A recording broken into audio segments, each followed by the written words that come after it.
There are many lessons to be learned from this experience at the local and national levels. It's important that a vigorous and sustained effort takes place at the local level where the real suffering takes place. The old adage, all politics is local, is true, especially in this case. The sum of all the local efforts would ultimately multiply, not add, when they reach the national stage. At the local level, the Tampa Bay Coalition embarked on many activities on a number of fronts. I'll go over some of the highlights of the different aspects of these efforts. As far as the public education campaign, many public lectures and panels were organized on campuses, community centers, mosques, and churches. Between June and November 1997, the Tampa group sponsored 4 public lectures centered on secret evidence. They were attended by hundreds of people, and each panel addressed the topic from a different perspective. Legal, by inviting scholars such as Peter Erlander, who's here today and was the president of the National Lawyers Guild at the time. Political, by inviting current and former elected officials like Congressman Paul Finley and Peter Foskey. Members of the media such as Bill Maxwell of the St. Petersburg Times, Charlie Reese of the Orlando Sentinel, John Sugg of the Weekly Planet, etc. And even at the security level by inviting former CIA counterterrorism official Vince Canestraro and former Mossad agent Victor Ostrovsky to discuss the political elements. Many of these events were covered by print and electronic media, and informative publications, newsletters, and brochures were also produced and widely distributed. During this campaign, the Muslim community, along with many others, organized demonstrations that attracted hundreds of people. Every few months, a protest was organized downtown that brought together many public speakers using creative civil rights themes. So at one point, they chained the Statue of Liberty, they held a funeral for the Constitution, etc. And these events always attracted a lot of media coverage. Community outreach. The local Tampa Mosque joined a countrywide community group in October 1997 called HOPE, or Hillsborough Organization for Progress and Equality. That group comprised 19 churches and 1 mosque, dealing entirely with local issues and concerns, but by the spring of '98, the Tampa group's sustained efforts and community outreach had paid off. Secret evidence, which was seemingly a national issue, had become a local concern.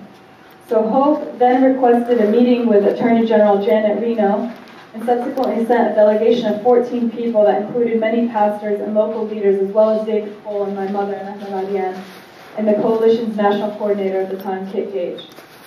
As a result of this meeting in April '98, the Justice Department sent a letter to HOPE pledging that immigration district directors would no longer be authorized to use secret evidence, but rather it would have to be authorized by the Attorney General herself or her deputy, Eric Holder.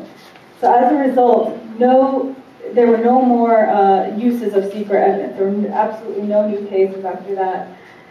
So the only task, the use of secret evidence was stopped. The only task now was to free the prisoners who were held under secret evidence. By December 2000, those who were in detention under secret evidence, including Haddam and al-Najjar, were free. Public figures, newspapers, community leaders, and civic groups were celebrating their release all over the country.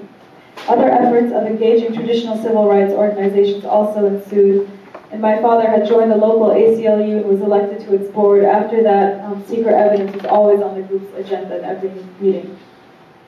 Eventually, the Florida ACLU also joined in the legal litigation in the case, in my uncle's case, which provided the defense team tremendous help because of the resources and their connections to the media. On the media front, the Tampa Bay group placed a daily advertisement in the local newspaper that read "Free Mazen Now."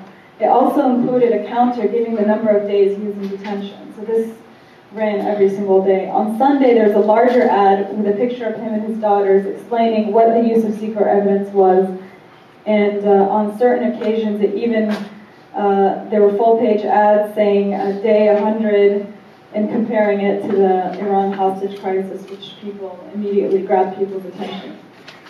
In August 1997, the Tampa group requested a meeting with Bill Maxwell, who was on the editorial board of the St. Petersburg Times. They explained to him what secret evidence was and how it was used. Within days, there was an editorial in the newspaper entitled "Secret Evidence," which condemned the practice. But Maxwell then followed it by a column detailing the family's suffering and humanizing my uncle and his family in the process. Within 3 years, the coalition's efforts produced over 50 editorials and 200 feature articles, many of them which were positive and sympathetic.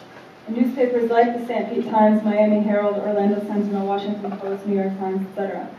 Even the Tampa Tribune, which was a very right-wing newspaper and was part of that attack machine against the Tampa Coalition, published a lukewarm condemnation of secret evidence.